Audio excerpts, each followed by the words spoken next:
What is up? Today we're talking about hardware wallets for cryptocurrency and why they're important. So a hardware wallet is very important for storing your cryptocurrencies. It is the safest way as of right now, as far as I know. You can store your cryptocurrencies on your phone, on your computer, on exchange. Those places are easier cracked. I'll use the word. Those systems are easier cracked.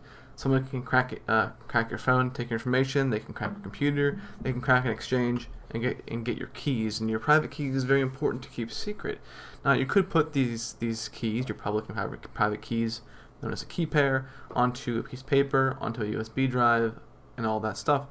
But the reason why this is much safer is because this has built-in software that it doesn't leave the system.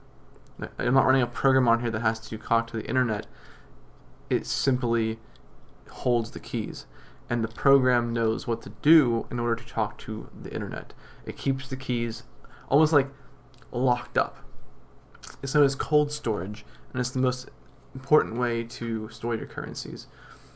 This is a Trezor wallet. This is my recent addition to my hardware wallet stash, and I have one other one, so I got two, I guess. I have this, and I have a Ledger Nano. They now have the Ledger Nano S out, which is a multi-currency wallet, just like the Trezor wallet. Very nice, but I went with this one I needed to get a new one because I was buying into some altcoins. Actually, I was trading some Bitcoin, some fractions of a Bitcoin, into some altcoins that I wanted to be a part of and see where they go. And the Nano that I have, the Ledger Nano that I have, doesn't support anything but Bitcoin. So I was looking into them, and the Ledger Nano S is out. Very nice. It's like $60, $70 US. This was $100 US, and then shipping. They're both outrageous in shipping because they're, if you're in the United States at least, because they're overseas in Europe. But I went with this one because I didn't have one of these, and I wanted to see how it compared to the Nano I have. I like this one a lot. I don't store anything but altcoins on here. Well, no, I store altcoins and Ethereum on here, and then I have Bitcoin on my other one. But this is really nice. So what you do, you plug it in with the USB. You stick it like boop, and then you plug it in, and it'll ask you for a PIN. And you'll create the PIN when you first create it. But whenever you're using it, there'll be a 9x9 square, a 3x3 square. There'll be 9 squares with numbers in them, and you will determine what your PIN is before, like when you first start it up, and you then install the updates and stuff like that. And so when you go in to use it, it'll say, "Hey, what's your PIN?" Because you have to unlock it so that it knows that you are the person who's supposed to be using it.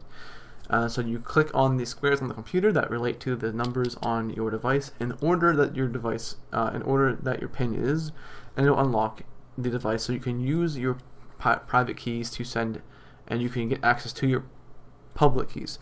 It depends on what the currency is. I know for Ethereum there is 4 or 5 different addresses that you can use on here. Using through my Ether wallet, and my Ether wallet is just a proxy for it. They don't know what your keys are. They don't touch your keys. It's just running this, it's giving this access to send and receive, but mostly just to send. You can copy your public key off of here and receive coins even with this is offline. You don't have to have this online. I did that earlier when I was taking some Bitcoin and I was putting it into Ethereum. I didn't have this plugged in. I didn't need to. I knew what my public key was for the account I was using on here. I knew what my public key was, so I just sent the transaction to it. I went to Shapeshift. I sent here's a couple of fractions of Bitcoin. I want to put it into Ethereum, and here's the public key for the Ethereum wallet. And then I went to etherscan.io, put the public key in, and I found the transactions, and I was watching it come through. Didn't have to put this on the internet, which is very nice.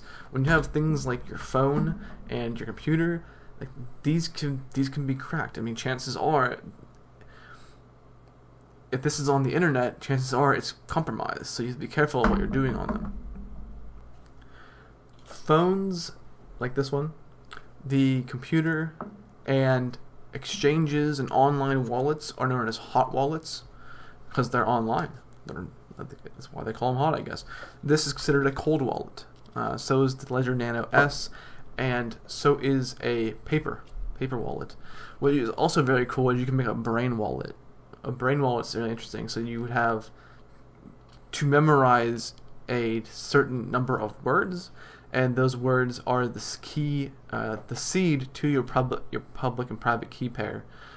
So you can use that to send and receive coins, as long as you have that memorized. And I've not memorized any of those yet, but that's how it works. This Trezor wallet and Nano S also have a seed that you're recommended to write down so you don't forget it, and store it someplace safe. Because if this gets lost or stolen or broken, you can buy another one, Trezor wallet, and you would set it up and you would say, hey, I already have a seed, let me put my seed in. You type in those 24 words and it will restore your private key onto this without having to use the internet, because it has the software built into it saying, hey, when you get these keys, when you get these seeds, generate, here's this algorithm that generates this key pair based on this seed. It's really nice, really useful. There's a Chrome extension for this if you want to use this through Chrome. And they also have desktop applications for it, so you could essentially use this completely offline, which is very cool.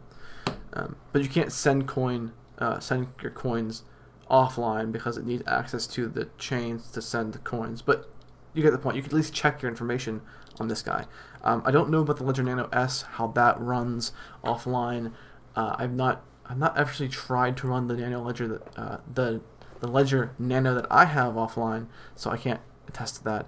But I know Trezor will do it as long as you have the correct apps installed on the computer and not using Chrome. Actually, I don't know. Chrome might work offline if it doesn't need internet access to access your information, but you do have to go to the Trezor website through Chrome, so you'll need internet access. Now that I think about it. So yeah, that's cryptocurrency wallet, hardware wallets, very important. Make sure you have them if you're going to buy any Bitcoins, Ethereum, or any altcoin. Whether it's Litecoin, I guess Ethereum is an altcoin, but to me it doesn't seem like one, because like there's Bitcoin and Litecoin, and there's Ethereum and everything else. So I don't know. If you're gonna buy anything, you're gonna make sure you have one of these, so that you can't. You have the lowest chance of getting your currency taken from you by a malicious person trying to crack your devices. Thanks for watching. I appreciate it. I'll be doing more cryptocurrency videos. I do have a backlog on here of other stuff that I've done, but I'm trying to focus my channel on what I enjoy, and it is always tech related, and right now I'm really much into the cryptocurrency realm. Hopefully I'll be able to share more with you guys on cryptocurrency, but we're going to focus on technology in general and things that I find interesting. It's going to be much more deep than a typical channel. I'm not going to be doing phone reviews, I'm not going to be doing app reviews. I'm talking about things that are really geeky and nerdy and like really hacker-esque stuff, because that's what I'm into. I like the deep understanding of technology, and that's why I dove into Bitcoin. So if you want to learn more about what I'm into, if you want to learn more about technology at a deeper level, subscribe, comment below, let me know what you guys are interested in, what you guys want to learn about, and I will tell you what it's about as much as I possibly can. If I don't know anything about it, well, I will learn it, and chances are I'll love it. So thank you so much for watching again. I hope you appreciate this video. Until next time, do crypto stuff and things.